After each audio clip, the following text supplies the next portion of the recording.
వనపర్తి జిల్లా కేంద్రంలో ప్రభుత్వ వనపర్తి ఆసుపత్రి శానిటేషన్ కాంట్రాక్టర్ నైనా నన్ను పల్లి చేయకుండా నాపై వేధింపులకు గురి చేస్తున్నారని Vijayendra infra private limited director Sandeep Kumar అన్నారు.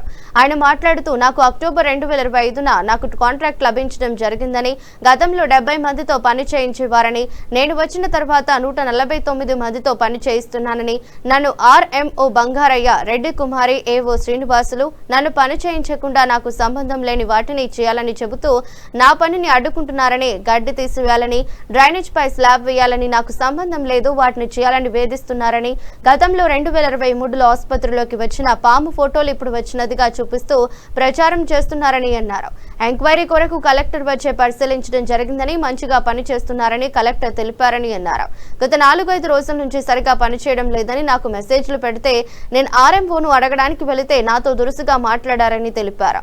పాత కాంట్రాక్టర్ను ఎలాగైనా తీసుకురావాలనే ఉద్దేశంతో ఇదంతా చేస్తున్నారని, అతనితో 70 మందికి జీతాలు ఇచ్చేవాడని, మిగతా వీరికి లంచాలుగా ఇచ్చేవాడని, నేను మాత్రం ఎక్కువ మందితో పని చేయిస్తూ ఎవరికి కూడా ఏమి ఏనందున ఈ విధంగా చేస్తున్నారని అన్నారు. ఇప్పటికీ కూడా కొన్ని బిల్లులు పెండింగ్ లో ఉన్నాయని, వాటిని అడగడానికి వెళితే వారానికోసారి ఉండే సెలవును ఆబ్సెంట్ గా పెడుతున్నారని, పర్ఫార్మెన్స్ సర్టిఫికేట్ అడుగుతున్నారని, గత కాంట్రాక్టర్ కు తక్కువ మందితో చేయించిన 96% ఇచ్చారని, నాకు మాత్రం 50% ఇచ్చారని, ఎందుకని ప్రశ్నిస్తే 96% ఇచ్చారని, పిఎఫ్, ఈఎస్ఐ అంటూ కొర్రీలు పెడుతున్నారని ఆయన అన్నారు.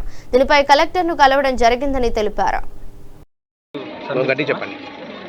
నేను Vijayendra Infosoft private limited outsourcing agency యొక్క డైరెక్టర్ని. నాకు గత అక్టోబర్ 2025లో ఐహెచ్ఎఫ్ఎంఎస్ కాంట్రాక్ట్ను పాత కాంట్రాక్టర్పై జరిగిన ఎంక్వైరీలో భాగంగా నాకు అలాట్ చేయడం జరిగింది. అప్పటి నుంచి ప్రజెంట్ ఇప్పటి వరకు కూడా అలాట్ చేసిన కాంట్రాక్ట్ను నన్ను ఏ విధంగా కూడా వీళ్ళు వర్క్ చేయనించడం లేదు.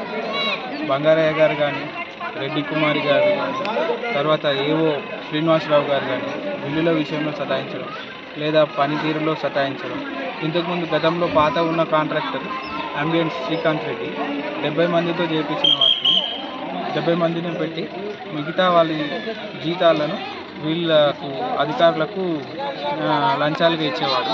మేము 149 మెంబర్స్కి 149 మెంబర్స్ కంప్లీట్ స్టాఫ్ పెట్టినా కూడా వీళ్ళు డైలీ వీక్ ల్యాబ్స్ని కూడా ఆబ్సెంటీస్గా చూపిస్తూ, తర్వాత ఇక్కడ మోరిపై ఉన్న స్లాబ్లు వేయలేదు అని, గడ్డి తీయలేదు అని, మా పరిధిలో రాని వర్క్లను కూడా మా పరిధిలో చూపిస్తూ, ఇక్కడ జరగని విషయాలను పాత ఫోటోలను చూపించి ఇప్పుడే జరిగింది అన్నట్లు ఎవరు మన బంగారయ్య గారు చూపిస్తున్నారు.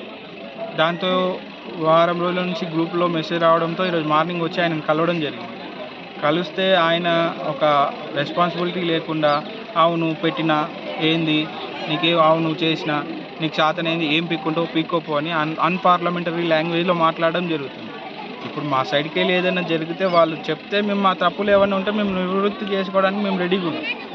ఇప్పుడు దాదాపు గతంలో వాళ్ళు 70 మందితో వర్క్ చేయించి మిగతా 70 మంది శాలరీస్ని వీళ్ళకి లంచాల రూపంలో ఇచ్చేవాళ్ళు కాబట్టి వాళ్ళది అంతా ఆయననే మళ్ళీ ఎట్లాగానన్నా తీసుకురావాలి అనే విధంగా ఈ రెడ్డి కుమారి గారు, తర్వాత బంగారయ్య గారు అంత కలెక్టర్ గారికి మిగతా యంత్రాంగానికి మిస్గైడ్ చేస్తున్నారు. మిస్గైడ్ చేసి పాత ఫోటోలు తీసి, ఆ పాత ఫోటోలు ఆ హాస్పిటల్లో మొన్న పాము వచ్చిందని 2022-23లో మేము లేనప్పుడు జరిగిన ఆ ఫోటోని తీసుకొచ్చి గ్రూప్లో పెట్టి పాము వచ్చింది పట్టించుకోలేదు అంటే, అక్కడ మీరు చూస్తే తెలుస్తుంది మొత్తం ప్యాక్ ఉంది. హాస్పిటల్లో ఆ చెత్తబుట్టి మధ్యన ఉంది. మధ్యనకు పాము వచ్చే వరకు కూడా మిగతా సరే మా యంత్రాంగం చూసలేరు, పేషెంట్లు చూడరా, పేషెంట్లు చూసి ఇన్ఫామ్ చేయరా, ఇట్లా కావాలని అందరినీ కూడా తప్పుదోవ పట్టిస్తున్నారు. కలెక్టర్ సార్ గారు వచ్చి కూడా ఒకసారి ఆకస్మిక తనిఖీ చేసిండ్రు, బాగానే ఉందని చెప్పారు. వెళ్ళిపోయినాక వాళ్ళు అట్లే అంటారు, వీళ్ళు ఇట్లే చేస్తారు, ఈ విధంగా నడుస్తుంది. బంగారయ్య గారి వైఖరి అయితే చాలా దారుణంగా ఉంది.